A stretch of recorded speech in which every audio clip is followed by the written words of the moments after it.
रूस ने एक बार फिर यूक्रेन पर रात के अंधेरे में ड्रोन और मिसाइलों की बारिश कर दी। एक बड़ा हमला रूस यानी कि पुतिन की तरफ से यूक्रेन पर किया गया है।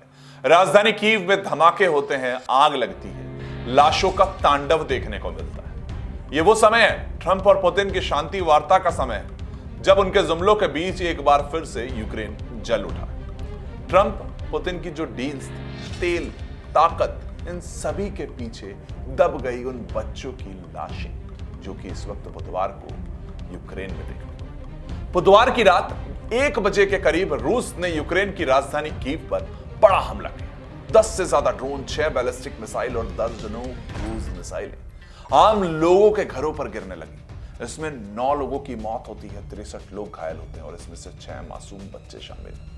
कीव के 4 इलाकों को टारगेट किया गया। धुएं में घर लिपट गए, आंख में जलते वाहन नजर आने लगे और मलबे से लाशें निकलने लगी। क्या यह सैन्य ऑपरेशन था या आतंक की कोई नई परिभाषा पुतिन देना चाह रहे हैं? यूक्रेन पर रूस ने युद्ध स्तर पर ड्रोन, क्रूज मिसाइलें और बैलिस्टिक हथियारों से एक हमला करके क्या बताना चाहा? अस्पतालों में लाशें पहुंची, घायल बच्चे कहरा रहे थे, परिवार उजड़ गए थे। क्या यही है ट्रंप पुतिन की विश्व शांति? Military operation? क्या मासूमों को खून बहाना? इस वक्त यही शांति प्रस्ताव ट्रंप और पुतिन दे रहे थे। रूस कहता है हम सिर्फ सैन्य ठिकाने उड़ा रहे हैं, पर तस्वीरें कुछ और कह रही हैं। स्कूल जल रहे हैं, अपार्टमेंट राख हो गए, महिलाएं बिलख रही हैं। तो सवाल उठता है, क्या वाकई सैन्य ऑपरेशन था या नरसंहार था? क्या सोच रहे होंगे? लोगों को ही मारना मकसद था पुतिन का?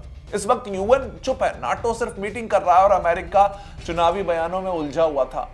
तब से क्या कह रहे थे ट्रंप कि मैं यहां पर शांति लाऊंगा।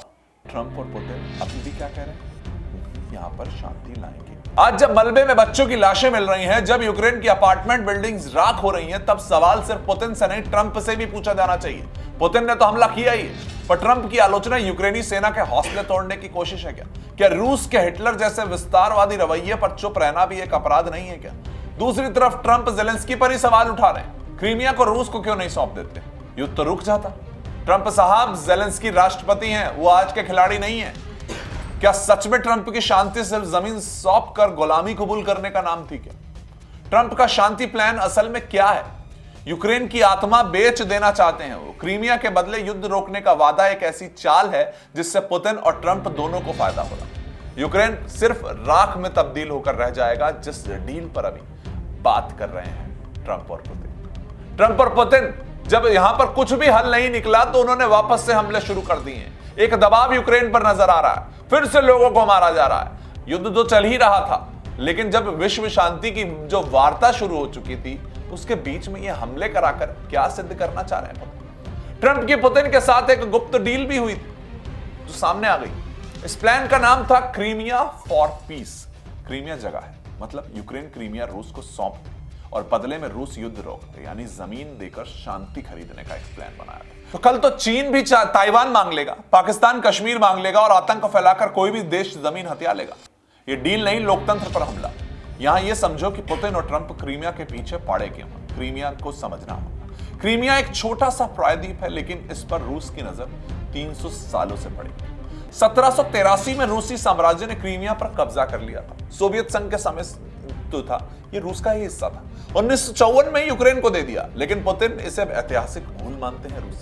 पुतिन क्रीमिया को रूस की खोई हुई शान मानते हैं और वो इसे हर हाल में वापस चाहते हैं। क्यों चाहते हैं ये भी बताओ। क्योंकि ना ये जमीन नहीं, कूटनीतिक, सैन्य ताकत और रूस की साम्राज्यवादी भूख का हिस्सा है। क्रीमिया के आसपास समुद्री इलाके में तेल और गैस का बड़ा भंडार है। ये रूस को आर्थिक फायदा और भविष्य की ऊर्जा देगा। क्रीमिया की वजह से रूस को मिलता है नेवल बेस, जो ब्लैक सी में उसका सबसे बड़ा नौसैनिक अड्डा है। यह जगह रूस को पूरे यूरोप, मिडिल और ईस्ट और नाटो के इस वक्त युद्ध में सामरिक बढ़त देती है। पुतिन को डर है कि अलग नाटो क्रीमिया तक पहुंच गया तो रूस की समुद्री ताकत खो जाएगी, और इसी के बीच में इन्होंने ये प्लान बना लिया। जेलेंस्की ने इस तरह के प्रस्ताव जितने भी नजर आए थे ना पहले, जबकि शांति आएगी ये दे दो, उन्होंने कहा कि इस वक्त क्रीमिया अभिन्न हिस्सा है हमारा, इसे सौंपने की तो बात ही नहीं बनती, ये हमारी मिट्टी है। देखिए, शॉर्ट में समझें तो ट्रंप 2024 में चुनाव से पहले शांति निर्माता बनते थे, वही छवि बनाना चाहते थे। इसके लिए उन्होंने क्रीमिया फॉर पीस नाम से एक बैक चैनल प्रस्ताव तैयार किया था और उसके बाद वो जीत कर आते। पुतिन ने फायदा उठाना चाहा, लेकिन अब यूक्रेन की सख्त प्रतिक्रिया के चलते मामला रुक गया है। पुतिन तो आज भी क्रीमिया ही चाहते हैं। इस प्रस्ताव का मतलब होता रूस की अवैध जो कब्जा है उसको वैध कर दिया जाए। दूसरा, देशों को संकेत देना चाह रहे थे कि ताकत से जमीन छीनी जा सकती है। यूक्रेन को उसके इतिहास और आत्मसम्मान से वंचित करना चाहते थे। ये कौन सी शांति वार्ता इस वक्त ट्रंप और पुतिन चाहते थे? ट्रंप का शांति प्लान क्या था? यूक्रेन की आत्मा बेच देना, ऐसी चाल जिससे पुतिन और ट्रंप दोनों को फायदा हो और यूक्रेन रह जाए सिर्फ राख में तब्दील होकर। यह सोच थी। ट्रंप इस वक्त यूक्रेन को अपना एक तरीके से अफगानिस्तान वापस बनाना चाहते हैं। जो अफगानिस्तान में अमेरिका ने किया वही ट्रंप अब यूक्रेन में करना चाहते हैं और यही वो डील थी। पुतिन अपना फायदा खोज रहे थे, ट्रंप अपना फायदा खोज रहे थे। अपनी जो इमेज थी वो उन्होंने इलेक्शन में बनाने की कोशिश की। अब कहते हैं मैं शांति करवाऊंगा। ये कैसी शांति इस वक्त करवाई कि वो 6 मासूमों की जान गई, ना जाने कितने लोगों की जान गई, ना कितने परिवार उजड़ गए और एक बार फिर से शुरू हो गया इन दोनों का युद्ध, जो कि एक शांति समझौते पर बैठा था।